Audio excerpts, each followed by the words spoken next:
બનાસકાંઠાના પાલનપુરના કુંભાસણ ગામે biomedical waste યુનિટના વિસ્તરણ સામે ગ્રામજનોમાં ભારે રોષ જોવા મળ્યો। છેલ્લા 10 વર્ષથી કાર્યરત આ યુનિટથી સ્થાનિકોના આરોગ્ય અને ખેતી પર જોખમ હોવાના આક્ષેપ સાથે લોકોએ બાયો ચડાવી છે। ગામ નજીક શાળાઓ હોવાથી બાળકોના સ્વાસ્થ્યની ચિંતામાં ગ્રામજનોએ આ પ્લાન્ટને 10 કિલોમીટર દૂર ખસેડવાની માંગ કરી છે। જો તંત્ર વહેલી તકે પગલાં નહીં લે તો આગામી દિવસોમાં ઉપવાસ અને ઉગ્ર આંદોલન કરવાની પણ ચીમકી ઉચ્ચારવામાં આવી છે।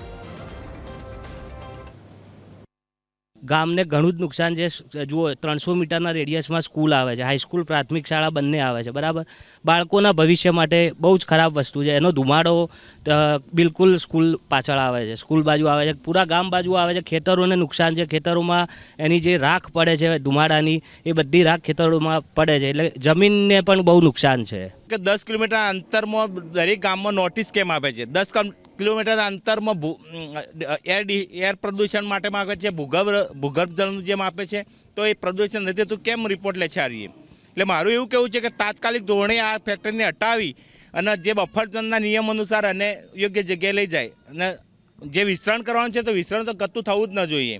આનો નિકાલ થવો જોઈએ આ ફેક્ટરીનો, નહીં કે જો નહીં થાય તો ટૂંકા ગાળામાં અમે ગાંધી ચિંતા માર્ગે આંદોલન કરીશું। હવે જીપીસીબી આવા પર્યાવરણને લગતા કોઈ પણ ઉદ્યોગો હોય એની દેખરેખ રાખતું હોય। હવે જીપીસીબી એટલે ગુજરાત પ્રદૂષણ નિયંત્રણ બોર્ડે સતત 10 વર્ષ સુધી આ ફેક્ટરી નિયમો વિરુદ્ધ ચાલી એને કારણદર્શક નોટિસો આપી છે, રિજેક્શન ઓર્ડરો આપ્યા છે, છતાં એમને એવા તે એમના કયા સ્વાર્થ અને હેતુઓ છે કે એમને ચાલવા દીધી છે। હું કોઈ ગુનો કરું, પોલીસ મને પકડી જાય અને પોલીસ એમ કહે કે હવેથી નહીં કરું, ફરીથી હું ગુનો કરું, ફરીથી આવી રીતે સતત 10 વર્ષ ગુનો કરું અને હું નહીં કરું, આ રીતે કહેતા રહેવું આ કેટલું યોગ્ય છે? એકદમ જે ફેક્ટરી અહીંયા કુંભાસણમાં આવેલ છે એનાથી શારીરિક, માનસિક અને પ્રદૂષણની દૃષ્ટિએ બધાને નુકસાન કરે છે, તો આ ફેક્ટરી અહીંયાથી શિફ્ટ થવી જોઈએ એવી અમારી માંગ છે।